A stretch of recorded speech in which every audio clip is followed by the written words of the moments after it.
15.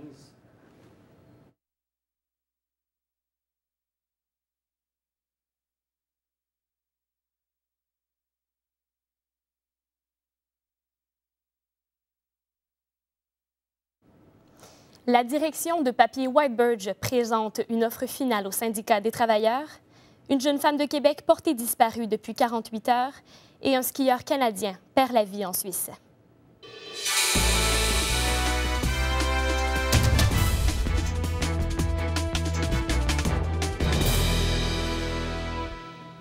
Mesdames et messieurs, bonsoir. Voici ce qui a retenu l'attention dans l'actualité aujourd'hui. Le syndicat des travailleurs de l'usine papier Whitebird de Stadacona devrait se prononcer sur sa décision à la suite de l'offre finale présentée par la direction de la papetière de Québec. Les quelques 600 travailleurs sans emploi depuis le mois de décembre souhaitaient revoir leur convention collective. Après avoir constaté un déficit budgétaire de 300 millions de dollars, la direction avait formulé son intention de faire des coupures dans le salaire et les pensions de retraite, ce qui avait suscité évidemment bien des réactions. La première proposition du patronat avait été rejetée en janvier. Les 5 cégeps de Québec ont finalement pris position et se sont rangés du même côté en rejetant la participation à la grève pour contrer la hausse des droits de scolarité. La grève générale illimitée touche jusqu'à maintenant plus de 130 000 étudiants à travers la province. 36 personnes ont perdu la vie à la suite de bombardements à Idlib, au nord-ouest de la Syrie. Les autorités locales en ont fait l'annonce un peu plus tôt ce matin, alors que l'émissaire international de l'Organisation des Nations unies, Kofi Annan, était en pourparlers avec le président syrien Bachar al-Assad dans la capitale de Damas.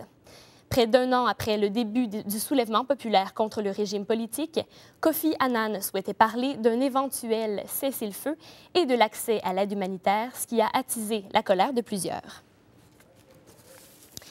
Et le constat est toujours aussi alarmant en ce qui concerne les taux de suicide dans les communautés autochtones du Canada.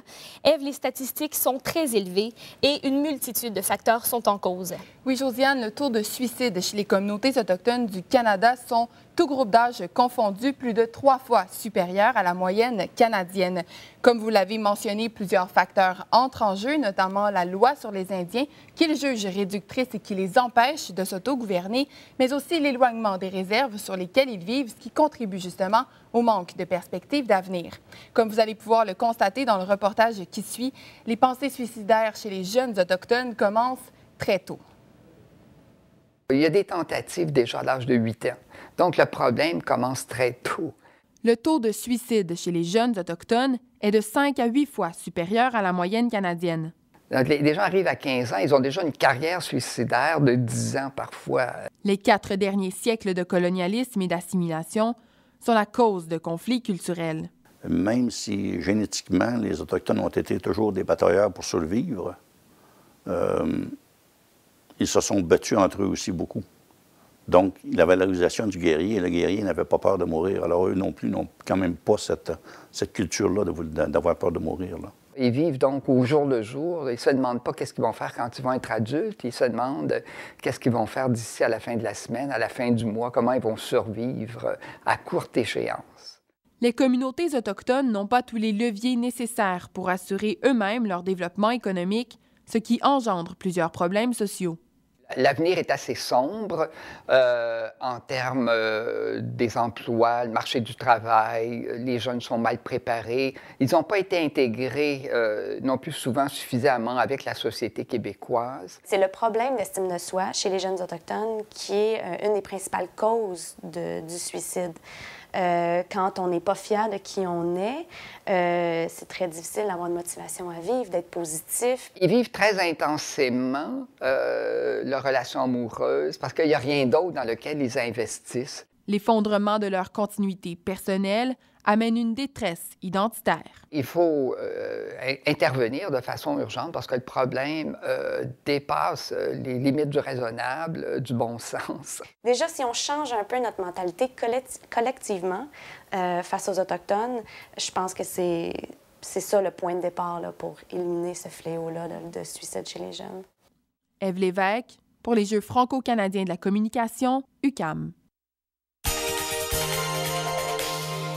Et du côté culturel, maintenant, Ada, après les Oscars et les Génies, au tour des Québécois de célébrer leur propre cinéma. Tout à fait, Josiane. C'est demain soir à Montréal qu'aura lieu la 14e soirée des prix Jutra. Et évidemment, sans doute, c'est Monsieur Lazare qui se démarque vraiment, le film de Philippe Falardeau, avec 9 nominations, dont 3 les plus prestigieuses, soit le meilleur film, la meilleure réalisation et le meilleur scénario. D'ailleurs, le film a eu tout autant de nominations au prix Génie de jeudi dernier qui avait lieu à Toronto et en a remporté 6, entre autres pour le meilleur film, la meilleure réalisation, le premier rôle masculin pour l'acteur algérien Felag et rôle féminin de soutien pour la très jeune Sophie Nélis. Et pour en revenir à nos Jutras, est-ce qu'on sait exactement quels films feront compétition là, à M. Lazare? Et oui, Josiane, en nomination aux côtés de M. Lazare dans la catégorie de meilleur film, il y a également Coteau Rouge d'André Forcier, Starbuck de Ken Scott, Le Vendeur de Sébastien Pilote et le film Nuit numéro 1 qui en fait le premier long-métrage d'Anne Hémon. Pour le Jutra du meilleur acteur, la lutte sera assez féroce entre Felag, qui incarne M. Lazare, entre Mario Saint-Amand, qui a redonné vie à notre Jerry Boulet, et Gilbert Sicotte, alias Le Vendeur. Et il y a quand même eu quelques surprises au niveau des nominations. Oui, Josiane, le film Coteau Rouge, comme je l'ai mentionné plus tôt, n'a pas eu de critique très flamboyante au moment de sa sortie, mais il récolte quand même 8 nominations. Plusieurs déceptions aussi au niveau des autres films pas en nomination, dont le film Marécage de Guy Hédouin et le film En terrain connu, qui est le deuxième film de Stéphane Lafleur. C'est, dans le fond, les 2 grands oubliés de cette soirée. Et il y a une controverse là, qui entoure, en fait, qui semble jeter de l'ombre sur la cérémonie des prix Jutra. Exactement, Josiane. Cette semaine, nous avons appris que l'organisme Québec Cinéma, qui est en charge des mises en nomination et des votes du gala, aurait invité les membres à voter avec une mention dans le bas du bulletin de vote qui dirait qu'il n'est pas nécessaire d'avoir vu tous les films pour voter. Donc, on comprend toute la polémique que ça a créée dans le milieu du cinéma. Et il y a plusieurs personnes, dans le fond, qui mettent en doute la pertinence des mises en nomination. Et du côté de la scène musicale, maintenant, triste nouvelle pour les fans de Rock Voisine. Oui, Josiane, hier soir, lors de son passage au Capitole de Québec, le chanteur Rock Voisine a dû mettre fin de manière inattendue à son spectacle parce qu'il ne se sentait pas très bien. Ça fait quelques semaines déjà qu'il souffre de maux de gorge et de problèmes aux bronches. Donc, le spectacle de ce soir est malheureusement aussi annulé. Et il y avait un billet d'or pour Rock Voisine. Exactement. Donc, après 50 000 billets vendus pour son spectacle Americana, eh bien, il a reçu hier soir son billet d'or. Eh bien, après être malade, on lui souhaite évidemment un bon rétablissement. Oui, merci. Merci, Ada. Une femme de 26 ans manque à l'appel depuis mercredi soir. Elle a été vue pour la dernière fois alors qu'elle promenait son chien. Francis Pagé, vous vous trouvez présentement sur les lieux mêmes où son chien aurait été retrouvé. Exactement, Josiane. Je me trouve en ce moment dans le secteur de la rue Miran. C'est ici que Marie-Mélissa Langevin avait l'habitude de venir promener son chien. Josiane, c'est une histoire pour le moins nébuleuse puisque l'étudiante menait, selon sa meilleure amie, une vie des plus normales. L'étudiante en médecine dentaire résidant à proximité du campus de l'Université Laval a été aperçue par une dizaine de citoyens. Oui, effectivement, alors qu'elle promenait mercredi soir son chien aux alentours de 19h30. Est-ce que ça a émis certaines hypothèses au niveau de la disparition de cette jeune femme? Eh bien, le porte-parole de la SPVQ soutient que l'hypothèse de la fugue est écartée. On n'exclut cependant pas l'hypothèse de l'enlèvement. Le copain de Mme Langevin serait au nombre des suspects. Oui, donc voilà.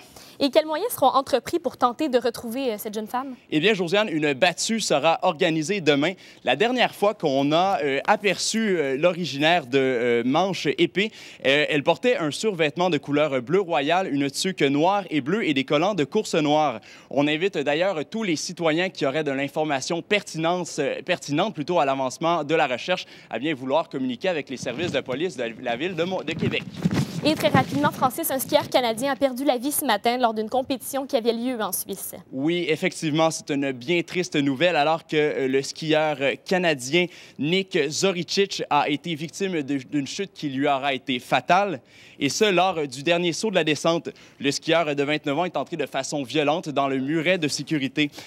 Chose qui est certaine, c'est que c'est une bien triste tragédie pour le monde du ski alpin canadien. On se rappellera qu'il y a de cela 2 2 mois. La skieuse Sarah Burke était décédée en janvier. Voilà. Merci, Francis. Au plaisir. En terminant, on vous rappelle que c'est cette nuit que nous avançons l'heure. Durant la nuit de samedi à dimanche à 2 h du matin, nous passons à l'heure avancée de l'Est.